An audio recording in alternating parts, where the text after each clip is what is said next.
energy market analyst, Saul Kavonic.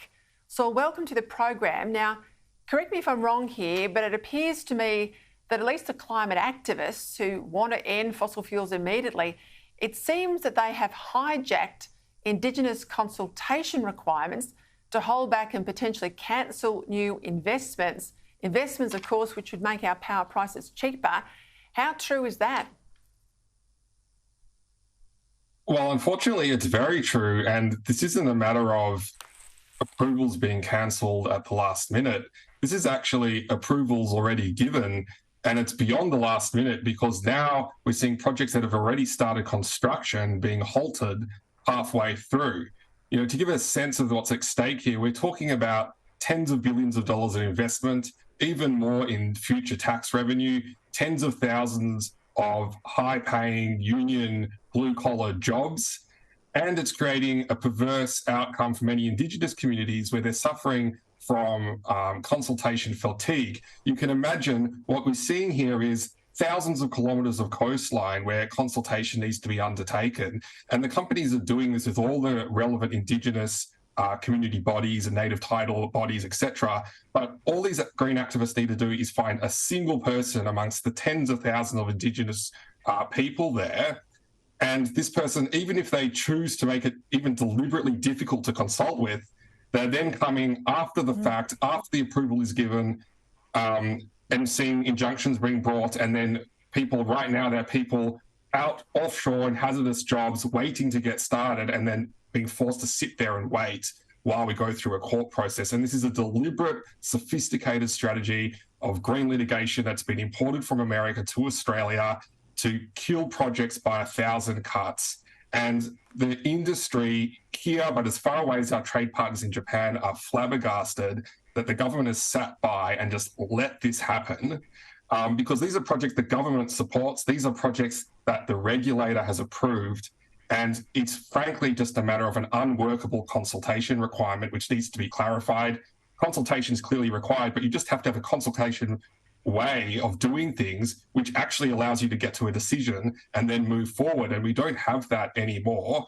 And in fact, the government's not only sitting on its hands and not fixing this, but they're actively funding the green litigation outfit, the Environmental Defenders Office, to bring litigation against their own regulator to halt these projects. And industry's getting to the point where they're asking, does the government want these projects to go forward or not? If it does, it needs to fix things here. And if it doesn't, it should just be honest about it and say so, rather than saying they support it, but then trying to actually undermine it in their actions behind the scenes. Well, we know gas in particular, I mean, all resources are critical to the budget bottom line, but gas is critical to the bottom line and to our ability to deal with the transition ahead of us. We absolutely need gas. We need gas to fulfil supply contracts overseas. Again, that helps us pay for things like Medicare and hospitals and all the other things we want in a first world economy. But we need gas to actually power our own economy. If you were an international player and you could put your money in any country, surely this is going to make it less likely boards around the world would choose Australia for investment.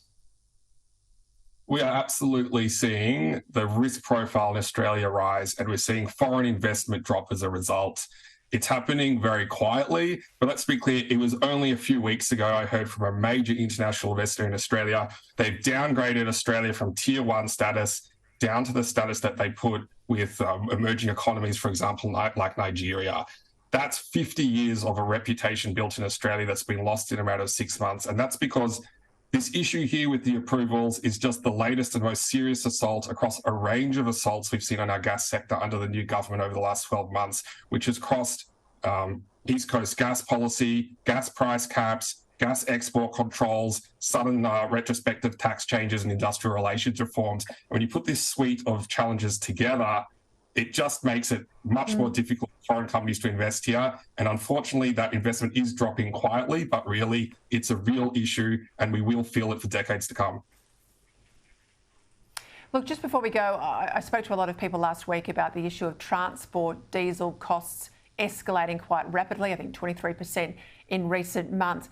Give us a sense, why are we seeing this surge in oil prices? Well, what's happened globally is it's all about not just OPEC, but CHOPEC, where China's driving demand. We're seeing green shoots out of China, which is pushing up demand for oil and oil products. And at the same time, OPEC, led by the Saudis, is cutting production. And many Western economies, including the United States and Australia, have allowed these foreign and sometimes non-aligned countries to have complete control over both supply and demand. And there's now structural deficits forecast for the next 18 months, and hence prices continue to rise. Terrific analysis there, Saul. Thank you for your time.